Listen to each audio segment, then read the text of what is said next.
Assalamualaikum warahmatullahi wabarakatuh. Nama saya Dianita Putri Larasati, NIM 21103010057. Di sini saya akan menjelaskan tentang shoulder anatomy yang terbagi menjadi dua bagian, scapula, clavicula, sternum, dan juga humerus. Sebelum itu saya akan menjelaskan shoulder kompleks. Di sini ada gambar dari shoulder kompleks yang terdiri dari 4 bagian. Di sebelah sini ada acromioclavicular joint, dan di sebelah sini ada sternoclavicular joint. Di sebelah sini ada glenohumeral joint, dan di sebelah sini ada scapulothoracic articulation. Kita beralih pada pembahasan yang pertama, clavicula, scapula, sternum, dan ini adalah gambar dari scapula yang dibagi dari beberapa bagian. Di sini ada acromion process di ujung, dan di sebelah sini dekat acromion process itu ada supraspinous fossa. Terus yang di dalam sini ada infraspinous fossa yang letaknya di agak dalam bagian dalam sini, dan di tepi luar itu ada axillary border di sini, dan di tepi dalamnya ada vertebral border. Terus di ini namanya adalah bulatan atau labrum, dan di belakang bulatan ini ada dan di belakang bulatan ini, bulatan labrum, ada yang namanya glenoid fossa. Selanjutnya, di dalam scapula, clavicula, dan sternum terdapat ligamen. Di sini gambar ligamen shoulder complex, ini tampak bagian depan. Di sini ada sternum. Di atas sternum itu ada interclavicular ligament. Di antara clavicula dan ribs, di sebelah sini clavicula letaknya, terdapat costoclavicular ligament. Dan di ujung clavicle ada steroclavicular ligament. Dan tempat bagian samping sini dekat acromion process itu bagian atas ada yang namanya coracoacromial ligament, dan di sebelahnya lagi ada yang namanya acromioclavicular ligament. Setelah menjelaskan shoulder complex, scapula, clavicula, dan juga sternum, kita beralih pada humerus. Humerus adalah tulang yang menjadi tempat melekatnya 13 otot dan ligamen yang menggerakkan bagian tangan dan juga sikut. Humerus dibagi menjadi beberapa bagian. Di sini saya akan menyebutkan bagian-bagiannya. Di sebelah sini ada lesser tubercle, dan di sebelah sini ada bicipital groove, dan di sebelah sini ada greater tubercle, dan di sebelah sini ada deltoid tuberosity, dan di sini ada head. Terus di bagian sini ada anatomical neck, dan di sebelah sini ada surgical neck. Setelah itu di sini ada shaft. Di sini ada anatomical neck, dan di sini ada greater tubercle.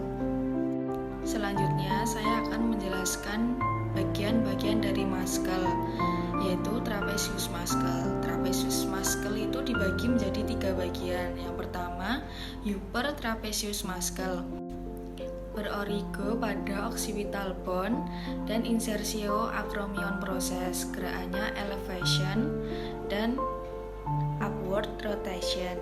Yang kedua ada middle trapezius muscle yang berorigo pada spinous process, cervical 7 dan thoracal 3, berinsersio pada scapular spine yang letaknya ada di sebelah sini. Terus gerakannya scapular retraction seperti ini. Yang ketiga ada lower trapezius muscle yang berorigo pada spinous process sampai dengan lower thoracic vertebrae, berinsersio pada base of the scapular spine sama seperti tadi di sini. Dan gerakannya progression seperti ini, dan upward rotation. Levator scapula muscle. Levator scapula muscle berorigo pada cervical 1 sampai 4, berinsersio pada vertebra border antara superior angle dengan spine. Gerakannya elevation dan downward rotation.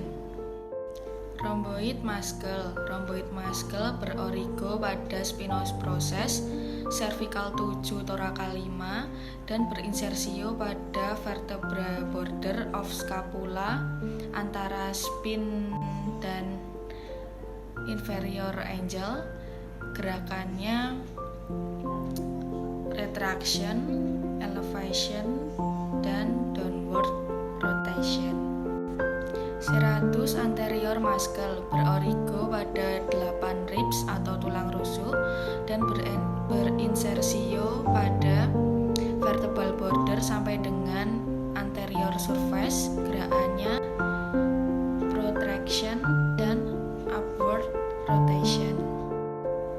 Pectoralis minor muscle berorigo pada 3 trunk dan 5 ribs. Insersionya coracoid process. Gerakannya depression, protraction, downward rotation, dan clean. Beralih ke muscle sampai trapezius muscle. Muscle tersebut dibagi menjadi beberapa bagian. Di antaranya ada deltoid muscle. Deltoid muscle juga dibagi menjadi 3 bagian.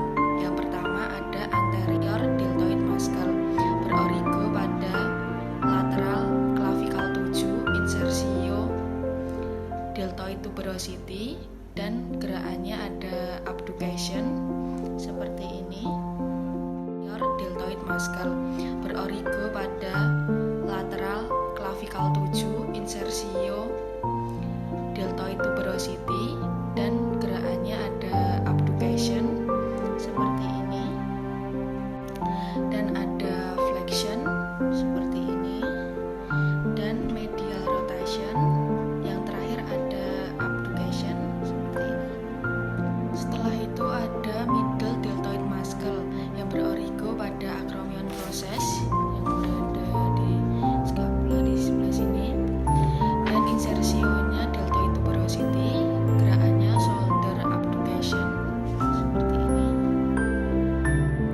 Dan selanjutnya ada posterior deltoid muscle yang berorigo pada spine, insersionya deltoid tuberosity, dan gerakannya ada abduction seperti ini, extension, hyperextension, lateral rotation, terus ada horizontal abduction seperti ini.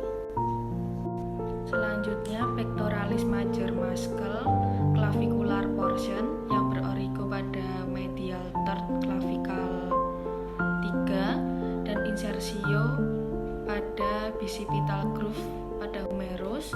Gerakannya flexion seperti ini.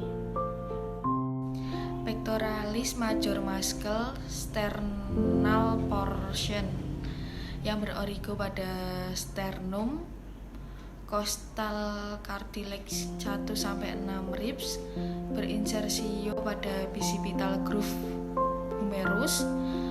Gerakannya ada extension seperti ini. Yang ketiga ada latissimus dorsi muscle yang berorigo pada spinous process thoracal 7 sampai dengan lower 3 ribs, dan insersionya bicipital groove pada humerus. Gerakannya ada extension, terus ada adduction, ada juga medial rotation seperti ini, dan ada hyperextension. Yang keempat ada teres major muscle yang berorigo pada axillary borders dekat dengan inferior angle dan berinsersio pada lesser tubersal inferior angle sampai dengan ke latissimus dorsi muscle, dan gerakannya ada extension, terus ada education, dan medial rotation seperti ini. Yang kelima ada supraspinatus muscle yang berorigo pada supraspinous fossa yang gambarnya ada di sini di scapula. Terus berinsersio pada greater tubersal dan gerakannya abduction. Yang keenam ada infraspinatus muscle berorigo pada infraspinous fossa yang pada scapula yang berada di tengah dan berinsersio pada greater tubersal. Gerakannya ada lateral rotation dan horizontal abduction. Yang ketujuh ada teres minor muscle yang berorigo pada axillary border yang terletak di bawah infraspinatus muscle. Insersionya greater tubersal dan gerakannya ada lateral rotation dan horizontal abduction. Kedelapan ada subscapularis muscle yang berorigo pada subscapular fossa yang ada pada scapula yang di sebelah tengah sini. Terus berinsersio pada lesser tubersal, gerakannya ada medial rotation seperti ini. Yang terakhir yang kesembilan ada coracobrachialis muscle yang berorigo pada coracoid process yang ada di bahu dan insersionya medial surface yang dekat dengan midpoint. Gerakannya bisa menstabilisasikan shoulder joint. Sekian presentasi dari saya.